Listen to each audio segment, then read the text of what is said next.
the lower the price. Large inventory, low price. It's crazy enough, it just might work. If you don't come see him today, he can't save you any money. Meet the man who makes Frasier so funny. Kelsey Grammer, next Oprah. From NBC News in Washington, this is Meet the Press with Tim Russert. Welcome again to Meet the Press. Our issues this Sunday morning: Medicare, taxes, Newt Gingrich, and Bosnia. Our guest, he's been described as the boy wonder of House Republicans, the chairman of the House Budget Committee, John Kasich of Ohio, and the seasoned chairman of the Senate Budget Committee, Republican Pete Domenici of New Mexico. For the Democrats, the ranking member of the House Budget Committee, Martin Sabo of Minnesota, and the former Senate Budget Committee chairman, Fritz Hollings of South Carolina. Kasich, Domenici, Sabo, and Hollings debate budget priorities and whether we're headed for another government shutdown. And in our political roundtable, he's written about Watergate, Hollywood, the Pentagon, and Bill Clinton. Now he's focused on the Republicans, the futures of Dole, Gingrich, Graham, and more. With us, and renowned investigative reporter and author Bob Woodward of the Washington Post. And in our Meet the Press Minute, balancing budgets has always been an issue in Washington. We'll hear from Senator Hubert H. Humphrey from 1949. And joining me in the question today is Lisa Myers, who covers Capitol Hill for NBC News. And with us now, Mr. Sabo, Domenici, Hollings, and Kasich. Let me begin with you, Mr. Chairman Kasich. Before we get to the budget, Bosnia, serious issue, obviously on the minds of a lot of Americans. Will the House of Representatives provide the money to send the troops to Bosnia? Yeah, I don't think we're going to have any vote to cut it off, Tim. I think now that the president has made up his mind he's going to go, the leadership has felt that an effort to undercut the troops would be the wrong thing to do. I don't agree with the decision to go. I don't think the president has made the case that it's in the national interest. And frankly, as one that opposed Lebanon under Ronald Reagan, I voted not to have troops there. I see this as kind of the same kind of a civil war situation. And but nevertheless, I understand this morning the president's dispatched the first a group of soldiers to go, and it'll be in the great spirit of foreign policy that I think Republicans and Democrats will now be united to support the American troops. So there won't be any resolution in the House condemning the president or anything like that? I don't see anything like that coming up. Senator Domenici, will the Republicans in the Senate under Bob Dole's leadership vote to support the president? I don't think there's any question with Dole's leadership and Senator McCain that they will. I don't agree with it either, but I'm very reluctant to do anything that might harm the troops, and I think that's the way most people are going to feel. There will be a resolution, however, that I think is being put together by Senators Dole, McCain, and perhaps they're working with some House people, that will produce a little more rigidity to it and a little more certainty about how the troops will come out. Senator Hollings? Well, the great test is, to remain neutral in Bosnia, and that's going to be a tough situation if they have any participation whatever in trying to rearm the one side. So we're going to be very cautious, I'm sure, Pete, you and I and others, on the caveats of the authorization. The conditions that will be attached. Congressman Sabo, will House Democrats support President Clinton? I think in bulk they will. It's a peacekeeping mission, and we have to make sure it works. All right, let's turn to the budget. Bob Dole last night was asked whether or not the government would shut down on December 15th if no agreement was reached amongst the parties at this table. Congressman Kasich, will you allow the government to shut down on December 15th if there's no agreement?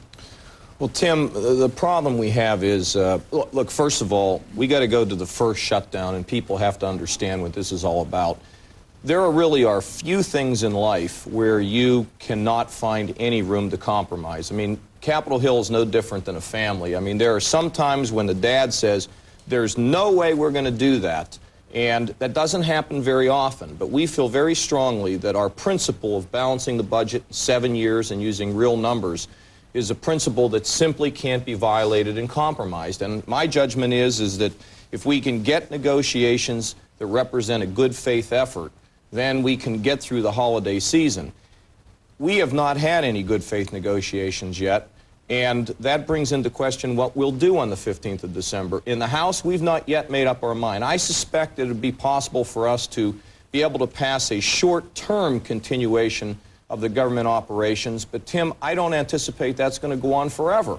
We want to get this job done, and the longer we string this out, the easier it is to slip into the next year, the political season, and maybe this whole thing slips away. And if it does, the American people will be the losers. There's just one other point I want to make, because I know that when people see this fighting going on in Washington, they believe that it's just these politicians, because most fights in Washington, frankly, are too political.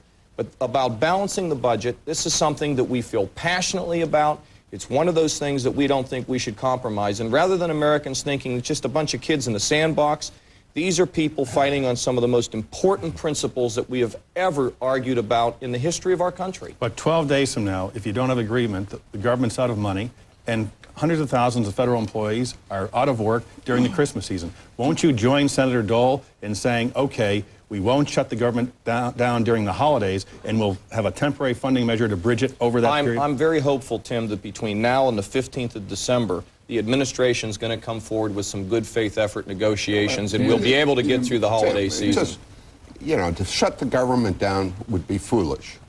To begin serious discussions is something we should do. The administration is ready to do that. We should have been talking Friday, Saturday, tomorrow. Instead, we aren't. The administration's ready to talk. Hopefully, yes, they are, Pete. And so we need to get those discussions going. John is right. The differences are big and huge. On the other hand, we share the goal of wanting to balance the budget in 7 years. But to get through the differences is tough work, and we need to start talking. Tim, let me just suggest that I think it's premature to decide right here on this show whether government's going to be closed down on the 15th. And let me tell you why. I think there's a huge battle going on in the White House. Actually, it's a battle for the soul of the president. Does he really want a balanced budget in 7 years, as stated in the bill he signed using Congressional Budget Office numbers? There's a big tug of war. What does he really want? Now, why do I think that's the case? I think that's the case because the only part of this government, of the elected leadership that has not put a budget on the table is the president. I mean, you've got a group of Democrats, they have their budget. Blue dogs, is that what you call them? That's right. We have one called Daschle. They all use the Congressional Budget Office. They all get there in 7 years. We passed one after lots of effort. There is no budget before us for the negotiations. And I'm thinking that they haven't decided where they want to do that yet. I mean, they'd like to talk about it. Senator, are you breaking ranks with your leader? Here, Dole rejects federal shutdown for holidays. I'm not at all. I don't want to see us. I want to see us. Well, why open. not tell people? It's not going to be up to us as to whether the government shuts down again or not. It's going to be up to the administration. Look, we've got a bill. Let me give Senator Hollings a chance. This is our bill. Let me give Senator Hollings a chance. John says he's passionate. I'm passionate about common sense, and so is Dole. It's not going to cut down. Once Dole says it's not going to do it, you couldn't get it past the Senate to save yourself. Now, otherwise, the gentleman here says he wants to use real numbers and how passionate they are. They're not, neither side are using real numbers. They use $900 billion of trust funds, specifically most of the Social Security trust fund, so that by the time 2002 comes around, heavens above, you may have solved Medicare, but you've put Social Security into bankruptcy. You'll owe it $1 trillion. So it's a pollster game. This Republican crowd has got the governors coming to town to change their image and get back on top of the polls. And to close the government down while this nonsensical pollster pap is going on is just sheer stupidity. Let me just move to the budget. Senator Hollings, I've read in an op-ed piece that you wrote that even if the Republican plan was enacted in total, right, the debt would still go up over $1 trillion between now and year 2002. I've analyzed it. I've sent copies to all of these gentlemen here, and each year the spending exceeds the revenues. And you're starting this year with a $283 billion deficit. So at the end of the 7 years, you've added actually $1.8 trillion to the national debt. The point here is that you've got to pay the interest costs on that national debt. That's $1 billion a day. None of us have put out a plan that really saves $1 billion a day. The biggest piece of this puzzle is Medicare. Lisa, let's try to make sense of it. Go ahead. Mr. Sabo, I'm a little bit confused. Maybe you can help me out. Going into these negotiations, the White House put out what it called a statement of the president's principles on Medicare, and it said the president wanted to protect Medicare beneficiaries from any premium increases above current law. Is that the position of the president? Well, no, the president's position will emerge as we negotiate. I think his position's been to keep Medicare premiums at 25%. Right, which is an increase above current law. Well, it depends on how you measure it. But the reality is, we can go through, are you for this, that? We need to get the administration, House Republicans, Senate Republicans, and Democrats from House, Senate in a room talking through the differences. You're right, there are huge differences in Medicare and how we treat beneficiaries, how we fund a variety of providers. Medicaid is related to that. The Republican proposal is over about $430 billion of reductions in health care programs. We disagree with the size. There's also disagreement of how you do it. But we aren't going to solve that here. We need to get people in the room. The administration's ready. Democrats are ready. I invite my Republican friends to let's start talking substance, not hypothetical Wait numbers. just a minute. Mr. Sabo, though, how are Republicans supposed to be able to negotiate with you and the president if you all don't know what your position is? Well, I know what my position is. And it is? The president doesn't know. What is? No, the president has his proposal. What is your proposal? Do you want an increase in Medicare premiums above current law? You want my position? Yes. I would leave the basic premium at 25%. Which is an increase above current law. Slightly in out years. I would do more in premium increases for high-income seniors than the Republican conference, and I would not change Medicaid to make low-income widows with incomes of $8,000 or less and virtually no assets pay significantly more for their health care, as the Republicans do. Those are big, fundamental issues that we have to talk through. I'd like you to look quickly at a graphic. We have a graphic here which illustrates the difference between the president's plan, which you have just endorsed, and the Republican plan to increase Medicare premiums. In the year 2002, the president's plan increases Medicare premiums to $83 a month. The Republicans increased it to $87 a month. Now, Democrats have accused Republicans of trying to devastate seniors. How is $4 a month difference devastating? That difference would be greater than that, but you also have to look at what happens in Medicaid funding. The fact is, for millions of low-income seniors, primarily widows, the current law provides for Medicaid to pay the supplemental premium and deductibles. The level of funding the Republicans have in Medicaid would make that impossible. Not so. Yes, it is. It's specifically provided in the statute by law. Let me get to what the problem is. Pete, you're wrong. We need to get to the bottom line. Now, look, Casey. see this big thing here? I'm going to bronze this and give this to Russer. This is all about a kid from Buffalo and fair play. This is the Republican plan to balance the budget in 7 years. It's big, it's fat, it's thick, it's specific. We've got our plan. The administration says they don't like it.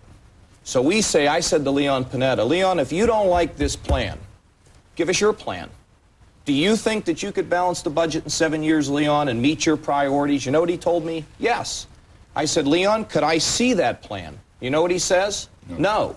Now, how are we going to work this all out? And we can work it out. We can, in fact, compromise. Once we establish the principle, we can compromise. We take this plan, we put it here. We get his plan, we put it here, and we get in between it. And we take from both, and we work this thing out. That's what we need to do. But until they put a plan on the table, how are you going to negotiate? John, the administration was there on Thursday. Martin, A load of materials ready to talk. Martin, and instead we got off into fight over what Gingrich had said in the morning. Martin, what the simple fact of the matter is you can't have a discussion. We never got to the discussion. Gentlemen, one at a If you're going to time. make a compromise, wait a minute, if you're going to have a compromise, if you're going to work a deal, you got to have both sides with a plan. When I go to the car dealership, no, they don't. They have a 10-year plan. It doesn't meet the agreement, Martin. Now, look, when I go to the car dealership and I say, I want to buy a pickup truck, guy had a sign on his truck in the front yard down there in South Carolina, Senator. Yep. I said, went to his door. I said, I got $4,000 to buy your truck.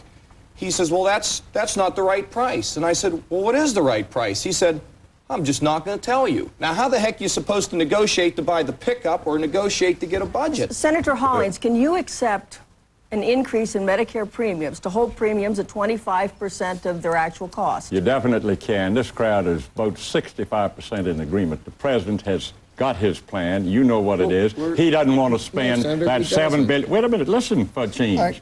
$7 billion you force-fed him because he needed his money for the troops in Bosnia. He said, let me get just $1.5 billion of that $7 billion and put it to feeding children, not cut as much on Medicare, not cut as much on education and environment and those kind of things. And if you can't get together on that, get together on the 65% that we agree upon. 65% of what? 65% of that big document you got. They're all in agreement on the thing. The whole thing is that you can't do it without taxes. I agree with Senator Domenici. This is his statement back in 1985 when we debated Graham-Rudman Hollings. We all voted in the Budget Committee tax increase back 8 years ago. Now we're back to the same scene. I thought we were going to have change and not business as usual. In 1990, we said rather than a balanced budget, by this year we were going to have a $20 billion surplus. And instead of a $10 billion surplus with all of those pages, we've got a $283 billion deficit. So let's not play that page game. Let's get everybody's together, thereabouts. But the president wants to spend some more money on education and housing and feeding the children and doesn't think we ought to cut Medicare that much in order to get this mammoth tax cut. We have to take a quick break, and let's pick up on a tax cut as soon as we come back right here on Meet the Press. Meet the Press is sponsored by the Archer Daniels Midland Company. ADM, supermarket to the world. Every second of every day, there are 3 new mouths in this world to feed. Hundreds of millions more by the year 2000. And the majority of them will be born in countries where malnutrition is already reaching alarming proportions. Right now, the world has the food and the resources to conquer hunger. But it won't happen as long as we continue to look the other way. ADM, supermarket to the world. Gentlemen, I smell business opportunity somewhere. Where?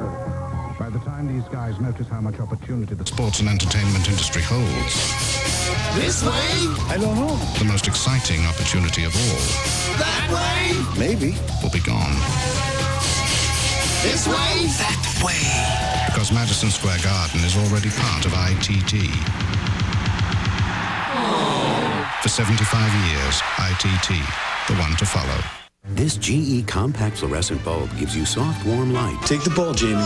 It's an energy-efficient bulb that lasts year after year. Hit the ball, Jamie. Up to 9,000 hours longer than an ordinary bulb. Outside with the ball, Jamie. So it won't need to be changed for about 7 years. Hey, Jamie, how many grown-ups does it take to change a light bulb? Change a light bulb? Why would anybody need to change a light bulb? The revolutionary GE compact fluorescent bulb.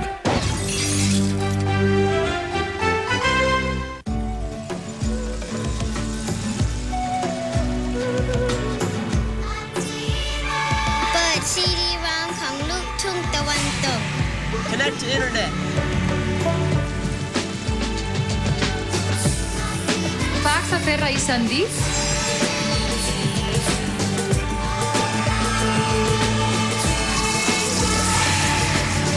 I'm Activa from IBM. See and hear me at Radio Shack. No matter how you try to spoon it out, or squeeze it out, or pour it out, you can never get the fat out of sausage. But now there's breakfast links from Green Giant. They're all vegetable with no cholesterol and 81% less fat than pork sausage. And the taste? They're everything you'd expect from the Giant. Breakfast links and breakfast patties from Green Giant. Ho, ho, ho. When you want the flavor, not all the fat. We're back on Meet the Press. Congressman Kasich, let me start with you. Senator Hollings raised the magic words tax cut. Most Americans are confused. I've talked to every Republican pollster I can find, and they agree. The American people now believe the Republicans are going to have more savings in Medicare in order to pay for $245 billion in tax cuts. If nothing more than deal with the perception, but also perhaps the reality, why not take the tax cut off the table and devote the money you would spend on a tax cut to smaller savings in Medicare or more reduction on the deficit? Well, Tim, first of all, it's part of a comprehensive plan. We have a reduction in the capital gains tax. Why? Because we want the economy to grow. Let me just suggest that the Democrats at the end of the day will be for a capital gains tax cut. It's like a business that is in trouble. you don't just reduce overhead, you want to increase sales. So the capital gains is designed to investment, more jobs, more revenue. It helps you to balance the budget. The other part of it, family tax credit. Look, Ben Wattenberg's got a spectacular book out called Values Matter Most, and if there's anything we need to do, it's to shore up the American family. So what we do is we have a balanced plan, and federal spending, Tim, will go up. Federal spending will go up under our plan to balance the budget and provide tax cuts, $2.5 trillion. Now, we think that out of that big increase in spending, federal spending, we can give families something. We can give them some tax relief. They spend money better than government does, and we need to grow the economy. And that's why we feel strongly about the tax cuts. But I will tell you that in the context of this overall plan, there'll be negotiations on every piece of it, as soon as the president comes forward with a plan to balance the budget in 7 years. So you'd be willing to get off that big $245 billion tax cut and go down? Well, I would tell you that we're not going to end up with 245 at the end of the day. It will be less than that, but we want to take care of the folks out there who've got families, and we want to grow the economy. And these are very important Ross Perot was on this principles. program 2 weeks ago, and he said, tax cuts now, with the deficits we have, and with the cutbacks and limits in growth we're asking for in Medicare and Medicaid, is like offering free candy to people. The Republicans should take tax cuts off the table. No, I don't believe we should. I'm not sure I'm going to get another word in before this show's over. So let me tell you, as chairman of this negotiating group, number one, I think it is absolutely critical that we continue to try to get a balanced budget. We've heard from the best in America saying, Alan Greenspan, if we don't, Americans get hurt. We lose jobs, interest rates go up, so it's a very important job. Number two, it's obvious to me that what some people in the White House would like to happen is a continued discussion like we're having here today. How much on Medicare are the Republicans, and they're doing this and they're doing that. But look, the American people should know that they haven't told us what they will do. Repeating what I've said before, everything's on the table. In response to Ross Perot, in response to your questions, everything's on the table. But they have to bring their budget to the table, or what are we negotiating about? Congressman Sabo, you have introduced a plan called a common sense budget. Right. Much different than what President Clinton has talked about. You say zero in tax cuts. Right. But you also call for $168 billion in Medicare savings. Right. Will President Clinton sign on with your plan? No tax cuts and $168 billion in Medicare savings? Our plan is different than the president's. It's significantly different than the Republicans. We think it's a reasonable way to balance the budget in 7 years. Tax cuts should come after we balance the budget. Unlike the Republican plan, which in 2 years from now, in 1997, would increase the deficit by $25 billion from what it is in 1995. Their plan, we brought the deficit down for 3 years. They're now going to increase it for 2 years. But we have their plan. Congressman Kasich presented it to me. I can barely lift it. We have their plan, all right? I'm not giving it to you. I have your plan. Okay. Common sense Democratic plan. Where is the president's plan? The president has a plan. Where is it? No. If he doesn't agree with you, and he doesn't agree with the Republicans, where is it? It's $400 billion off the mark. Senator Hollins, have you seen a plan for the I ought president? not to get into that technicality. The trouble with the president, he's put out too many plans. I'm on the budget committee, and every time I look around, he's got another one.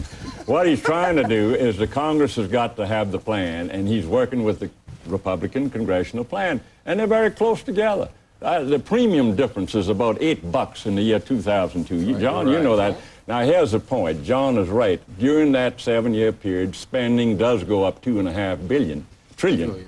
However, revenues only go up 1. So you're $1.5 trillion out. Now, what do the people think back home? And I can tell you what they think.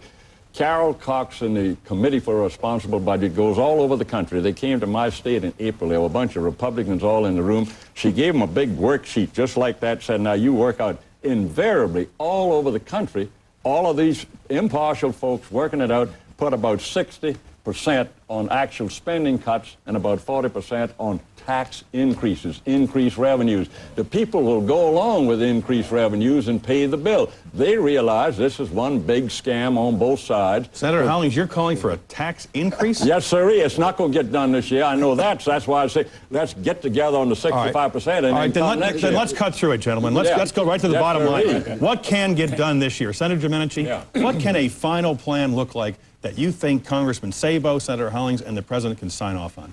I frankly believe we can get a plan that gets to balance in 7 years, uses updated Congressional Budget Office economics after consultation with OMB, and I honestly believe that there can be tax cuts in it.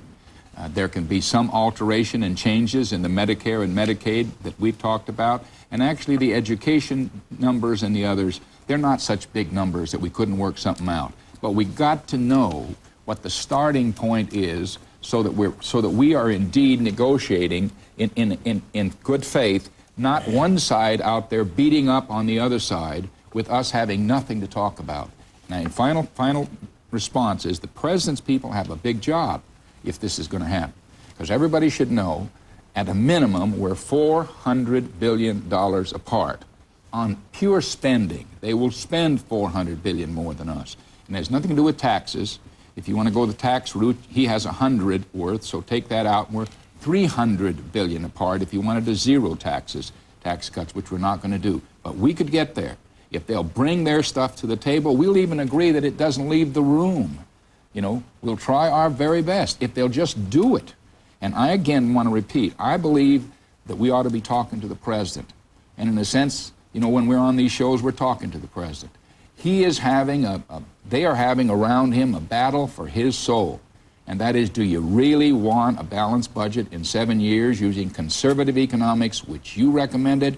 Or is this a time to kind of sneak out of it because the politics might be good in terms of beating up on the Republicans? Lisa. Chairman Domenici, every year the federal government adjusts Social Security benefits, tax brackets, and a whole range of other things based on inflation, and it's based on the Consumer Price Index. Experts have said the Consumer Price Index is overstated.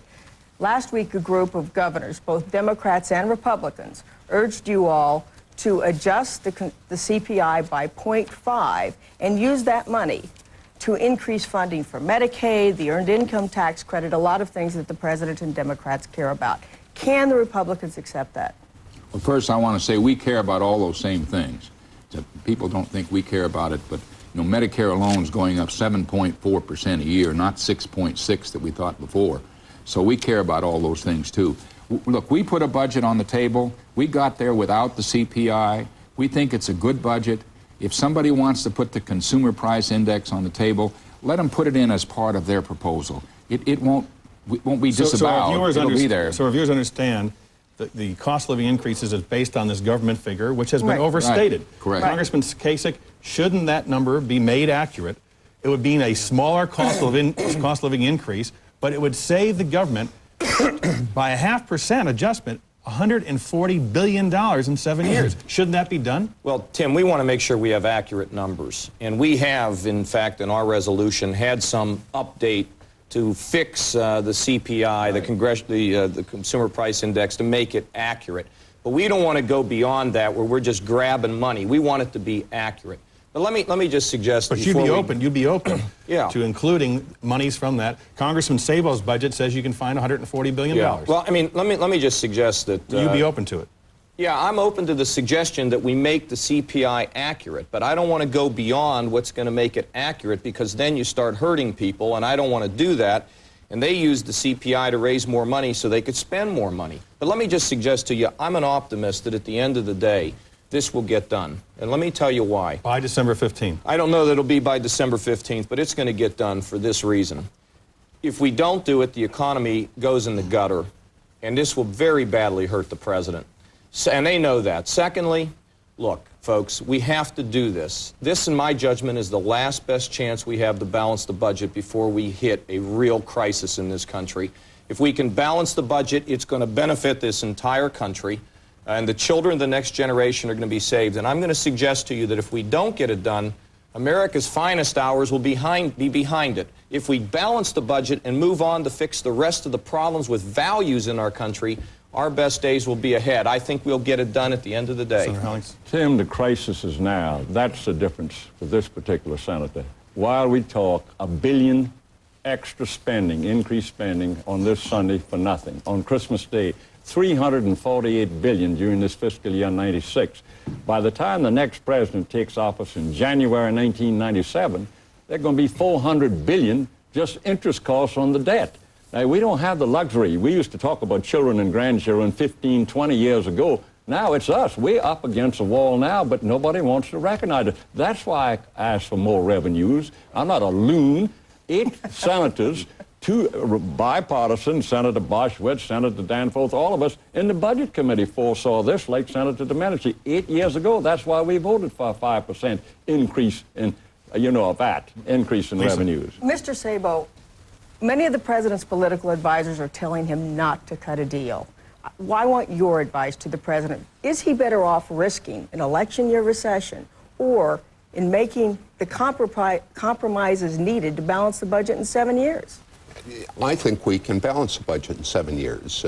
I think we can do it in a reasonable fashion. I think the pluses for the economy are substantial if we're doing it. My advice to the president is strongly pursue trying to get a deal that's fair to the American people. That means something very different than the plan the Republican Congress has passed. But should he cut a deal even if it cannot win the support of a majority of Democrats in the House? Well, you won't know that until you get to a final vote. And it has to have significant support amongst Democrats.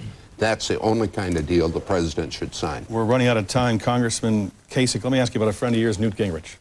The headlines, Gingrich to lower his public profile, Gingrich to work from the sidelines. Speaker Gingrich went to your conference and said he's thrown too many interceptions, he made mistakes, he's benching himself, that he's no longer the best messenger for the Republican Revolution. What happened? Well, no, I mean, look, Newt has been under attack since the day he became the Speaker because Newt represents the revolution. He's the one that's pushing the ball down the field. Tim, we're not in Washington going a yard or two. We're throwing some passes and we're moving it down there, and you're seeing the most amount of real change that I've seen in my entire career. No, Newt is just saying that we want other people to be out being able to say some things, but you're going to hear a lot from Newt. Have no doubt about it. He'll probably come back on next week. But this was all, he was attacked. That's what he made no mistakes. No, there's a lot of hype in this. Newt Gingrich is our quarterback. He is our leader in the House of Representatives. And your best messenger? And our best messenger, and he's going to continue to be out there. Senator Domenici, has it been helpful to have Speaker Gingrich so visible on the issues of Medicare and the budget? Well, let me just put this in perspective. In all the years I've been trying to balance a budget, this is the time only because we got a Republican United States House. We could not have done it otherwise. He's their leader. He's been very helpful. And you hope he continues to be the main messenger of the Republican Revolution? I don't think we can get our message out without him being part of the message. Senator Hollings, has Speaker Gingrich been helpful? Newt is confused. He thinks we've got the parliamentary system and he's the prime minister, that we over in the Senate are just a bunch of House of Lords debating and the president is ceremonial, and that's only, and he thinks he's supposed to, by gosh, get his way. He's spoiled that gang of 73, those newcomers, the most arrogant crowd I've ever seen come. And the other day they said, well, yeah, Dole is giving in on Bosnia because he's been around. He didn't get the message about change and business as usual. They think actually experience is a handicap. They really do, that crowd over there. So Newt ought to just quiet down, cut out all that rat-a-tat-tat he's got going, and let Dole take over. That has to be the final word. Senator Hollings, Senator Domenici, Congressman Sable, Congressman Kasich, thanks very much. And we'll be watching very carefully as you conclude your work by December 15th or thereabouts, right? Right. We hope so. We hope so. Coming next, the Republican world, according to Bob Woodward.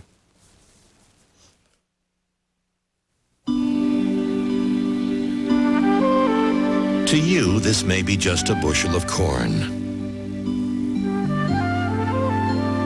But to us at the Archer Daniels Midland Company, it's enough pure golden corn oil to make 2 pounds of margarine. It's also enough protein meal to raise 3 chickens.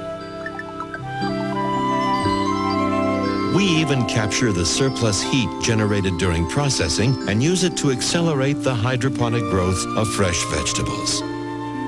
From what's left, we distill 2.5 gallons of ethanol, used to make cleaner-burning, high-octane gasoline to help improve the environment. So you see, we get both food and fuel from each bushel of corn. One more reason why ADM is known as Supermarket to the World. This is my amazing GE Profile dishwasher. It's got this computerized brain, which makes it unbelievably smart. Ah, there you are. It knows how long to wash your dishes. Ravioli again. Because it analyzes how dirty the water is. Child's play, really. So it won't waste water, energy, or money while getting your dishes brilliantly clean. All you need is a brain. If you're so smart, how come you're doing the dishes? I hate when she does that. The GE Profile dishwasher. It's got a mind of its own. What are you looking at? The final curtain comes down on the fallen empire of Charles Forsyth King. From a small investment firm, he built a dynasty that ruled Wall Street. Times were good, but times change. King's mistake was in preferring paper money to paper itself. He should have invested in timber.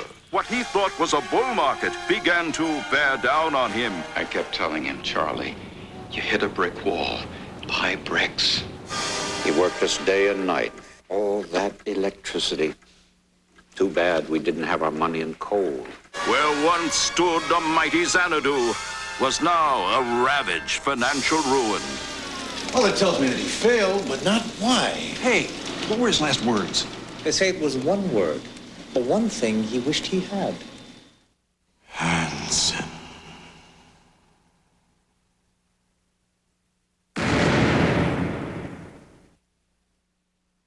More of Meet the Press. Bob Woodward, Hubert Humphrey, after this brief news and weather update. Good morning, everyone. President Clinton's return from Spain marks the end of his 5-day tour that swept across Europe. The last stop was Madrid, where the president signed agreements with the 15-member European Union. The pacts would ease trade tariffs and improve joint crime-fighting efforts. Today, Mr. Clinton also ordered 700 soldiers trained in logistics and communications into Bosnia. A sign of trouble for this morning in Bosnia's peace agreement. The military leader of the Bosnian Serbs says he won't allow his people to be ruled by Bosnian Muslims. Ratko Mladic has been accused of war crimes and wasn't allowed to participate in the Ohio conference that reached the peace accord. Senate Majority Leader Bob Dole is trying to reassure federal workers that their paychecks are safe during the holiday season. Dole says he doesn't expect another government shutdown between now and Christmas. Meantime, Dole picked up another endorsement. Governor Kirk Fortis of Mississippi endorsed his bid for the Republican presidential nomination. And Senator Alan Simpson will call it quits after his current term. He announced it in Cody, Wyoming last night that he won't seek re-election. Simpson has served in Congress for 17 years and is 64 years old. Residents in Washington state are now going home to devastation left by floods. The waters are receding, and the American Red Cross estimates 1,700 houses damaged. One meteorologist blames global warming, and he says severe flooding can be expected about once every 5 years. An anti-abortion group says it recovered the names of 500 women who ended their pregnancies from the trash at one clinic in Baltimore. The women will be contacted for, quote, counseling. Planned Parenthood is threatening a court fight. And businessman O. Roy Chalk has died at the age of 88. Chalk was best known as the owner of the rail line that hauled bananas in Central America. He once owned the Washington, D.C. mass transit system, and in 1959 made a serious bid to buy the public transportation system here in New York City. And that's the news for this Sunday morning. Now back to Tim Russert in Washington.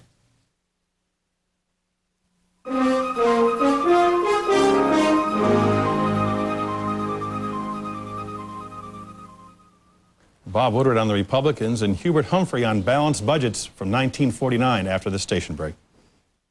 This week on Today, we'll go along as Martha Stewart helps decorate the White House. Plus, new information on when women get pregnant. And Heat co-stars De Niro and Pacino. This week on Today.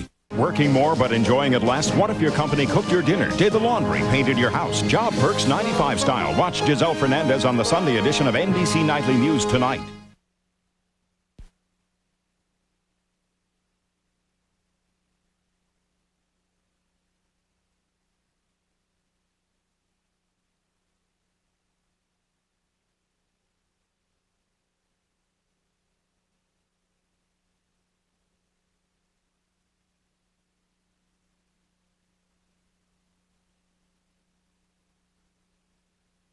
At the Men's Warehouse, when you show your customer a look like this, you'll show them how to dress casually and still mean business.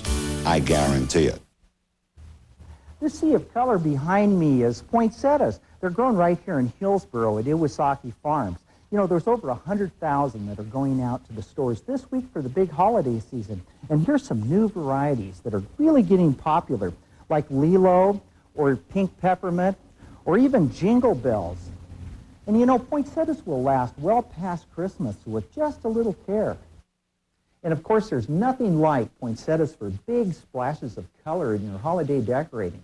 They're great for the entry or around a staircase. And don't forget, they make a great open house gift too. Now, when you pick out a poinsettia, try to find one that still has the yellow bloom in the center. That means it's fresh. Now, for size, I like to select one that is about as wide as it is tall. And poinsettias are not poisonous. So when you're decorating, pick up plenty of poinsettias from your garden center. I'm Mike Brayman. See you next time on the Northwest Gardener. News Channel 8 can also be seen on these local translators. He was way behind. I brought a chart, if I might do this. This is the show for charts. Yeah, this is the concession to the television age. Yep. But this is the story of the Republican race so far. The 9 people who have not taken the field, some of them, like Powell, quite formidable. The people who've dropped out, like Wilson, I mean, just to put the hair shirt on. Bennett, Cheney, Kemp, Quayle, Weld, Wilson, Powell, Specter, and Gingrich, all non-candidates. Exactly. And if this was the National Football League, I think you would give at least the conference championship to Dole, because Dole is ahead, way, way ahead. Dole is almost inevitable in my view. Graham, Alexander, Forbes are still in there as alternatives, but unless Dole makes a serious mistake, he's got it. Bob, you've been talking to these candidates and covering them now for the last several months. Why do you think that Bob Dole is so close to the nomination? Well, I think he has a much better campaign than anyone ever thought he would have. In going into Dole's past, I think he's a stronger person. We've seen it this week on Bosnia. He really stepped up to the plate, didn't take a lot of polls, didn't talk to political people, went to his military background, to his constitution, and said, I'm going to back the president on this. There's been a lot of press reporting and commentator criticism of Senator Dole pandering to the right, trying to enhance his conservative credentials because of their role in the Republican primary process. But on Bosnia, he really did sail against the political winds in terms of his own party. Sure, and that criticism, some of it fair, about him tilting toward the right. At the same time, Dole is a conservative. He's running for the nomination in the Republican Party, which, by the way, is a conservative party. So it shouldn't surprise people.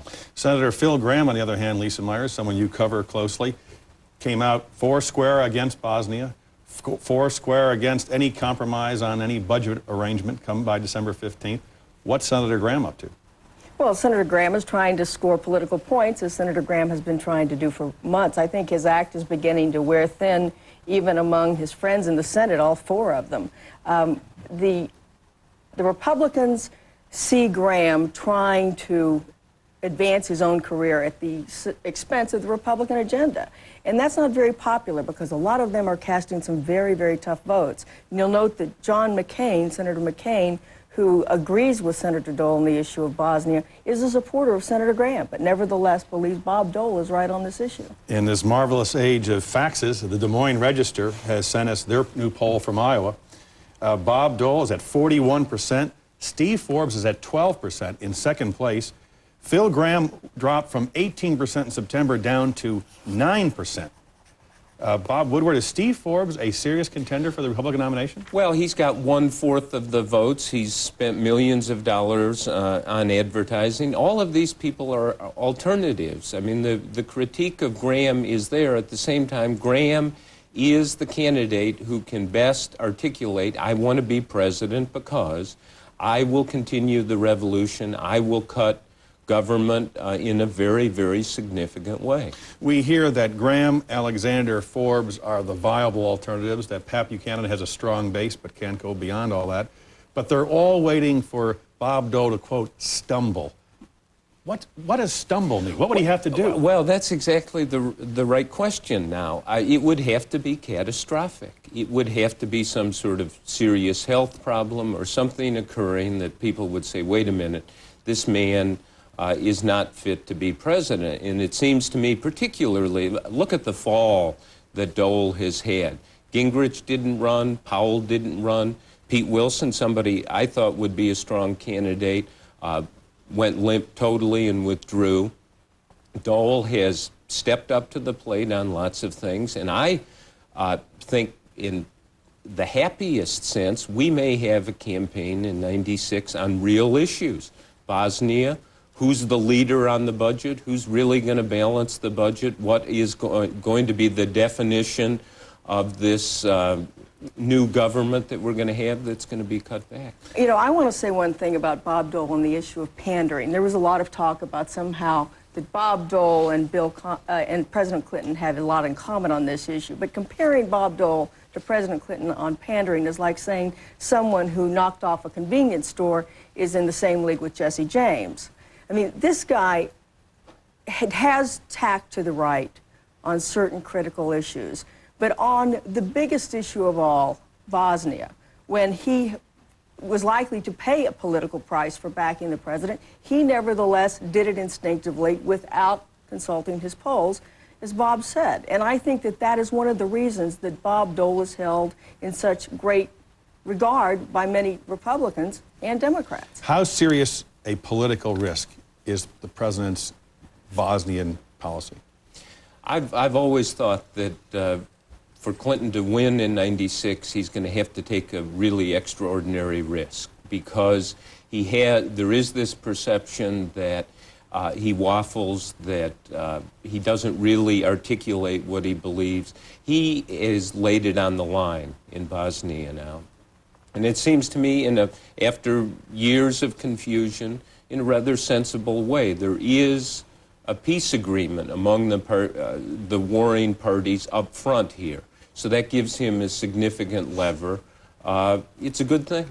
Whether you agree with President Clinton's policy or not, Lisa Myers, the politics, if it works, he will be rewarded for being bold and decisive and not the wishy-washy waffle king that he had been projected to be. Well, I think, though, the upside, for potential upside, is relatively small. Yes, anytime he looks more like a leader, it helps him, because people then will have more faith in his capacity to be president.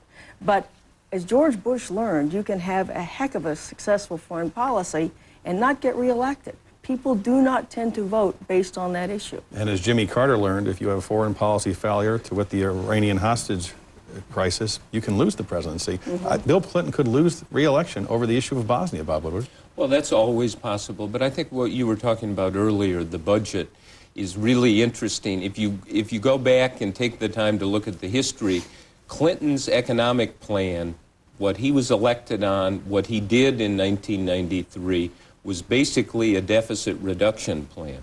What the Republicans now have handed him on a platter is the next step. Let's really seriously balance the budget.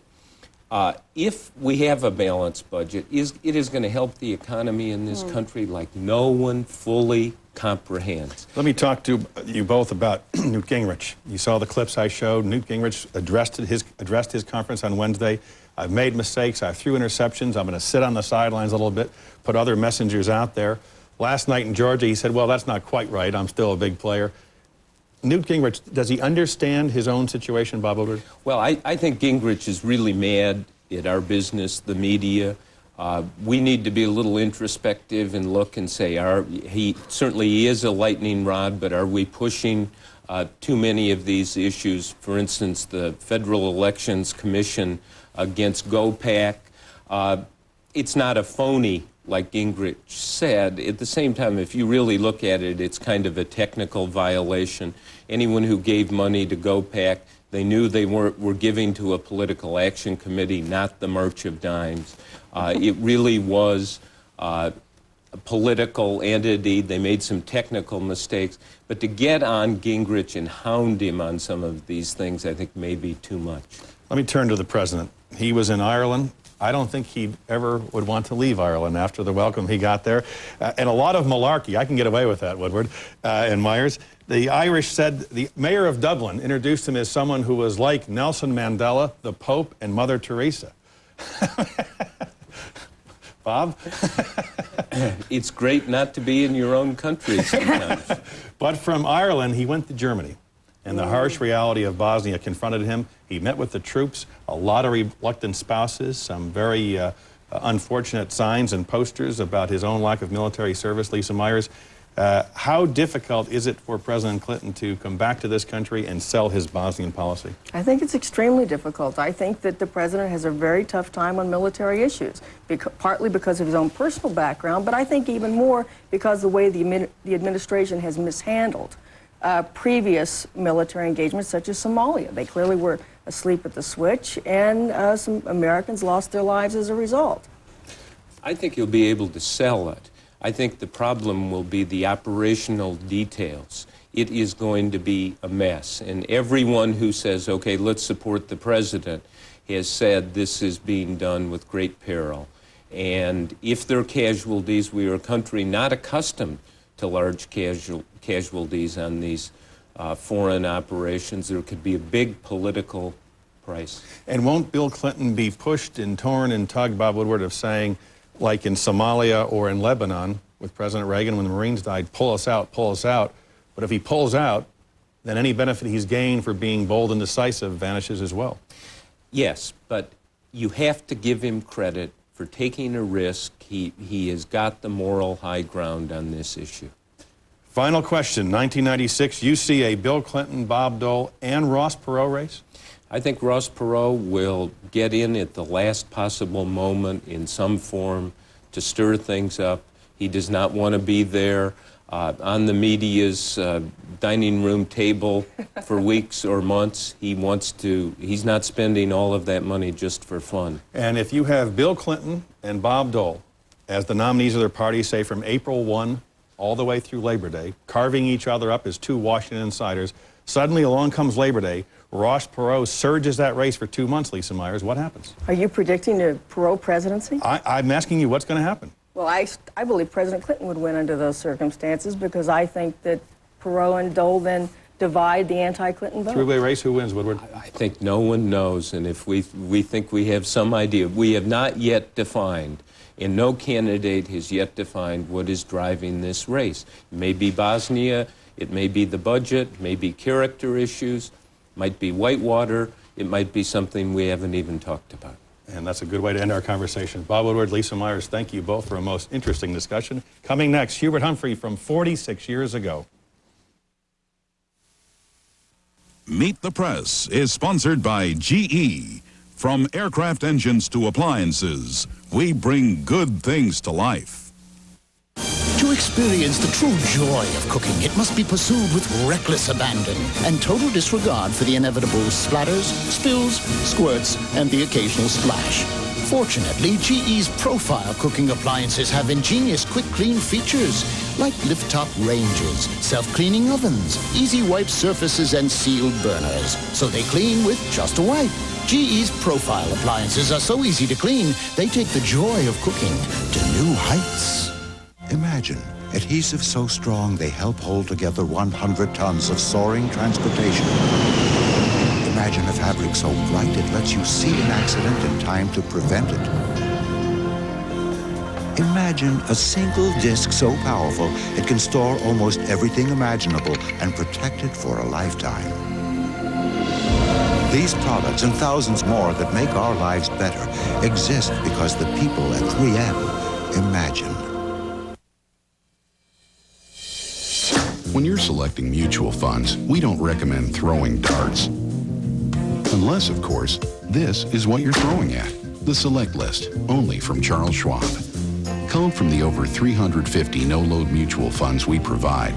It's an objective, easy-to-use summary of the historically high performers.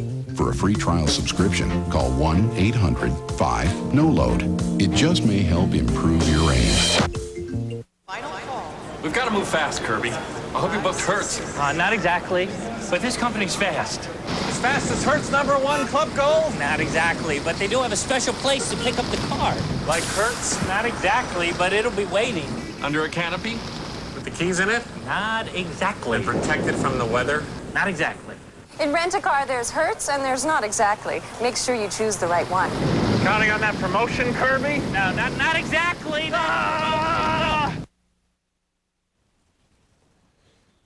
Hubert Humphrey, Democratic Senator from Minnesota, was asked about the budget way back in 1949. Senator, what I want to know is there anyone among you Democratic progressives who is interested in keeping the cost of government down instead of increasing it all the time? I am definitely interested in economy and government. And economy and government to me does not necessarily mean spending little. It means spending what you have and spending it well, just as economy in a home doesn't necessarily mean spending a little. Now, I'm interested in governmental reorganization. I want to see as many dollars saved as can be humanly saved in terms of increasing governmental efficiency. But this curtailing of services is not governmental economy. It's a governmental type of extravagance. It's social extravagance. A very familiar sounding debate. And Hubert Humphrey died of cancer on January 12, 1978. We'll be right back. Canon. Now you can. Print this. Print that. Make a set. Make 1,000. Print them in color. Fax this now. Fax this later. File this. Scan that. As your document processing needs grow more complex, the answer is simple. Canon has the systems that are the solution. Canon. Now you can. They are our mothers and daughters, sisters and wives. They are our friends and partners. But 1 out of every 9 will be stricken with breast cancer. That's why GE created its Senograph technology. It helps doctors detect tumors earlier, so a remarkable 91% cure rate is possible. So that all our grandmothers and granddaughters, best friends and good neighbors, may live happier, healthier, and longer lives. This really is nice. But when I went with Mommy and Daddy to Florida to see my grandma, we flew on an airplane that had hamburgers, milk, and cookies. That's a kind of food. Do you eat food? Well, it's mostly for kids, I think. But the people on the plane were very, very, very nice and gave me a puzzle book and silver little wings to wear on my sweater. I like the wings a lot. You have puzzle books? I one man made my daddy laugh really, really loud. My daddy likes laughing. And we watched a movie, took naps, and talked. And it was really, really fun. My daddy flies them all the time. They're his favorite. He says they're different from the other ones because the people don't just work there. They own it. He says you can tell. Do you own this airplane, or do you just work here? My daddy flies in so much he gets to fly for free sometimes.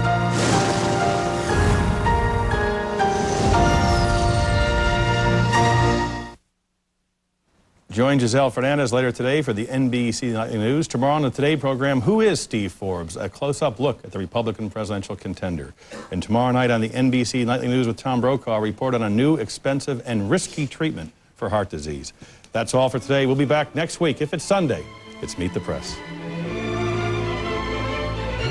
Meet the Press has been sponsored by United Airlines and its 55,000 employee owners.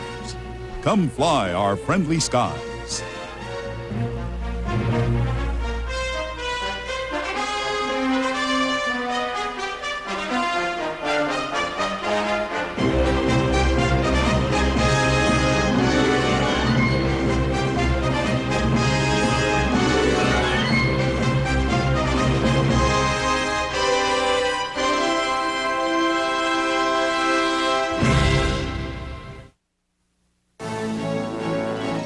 The world is now watching Meet the Press with Tim Russert.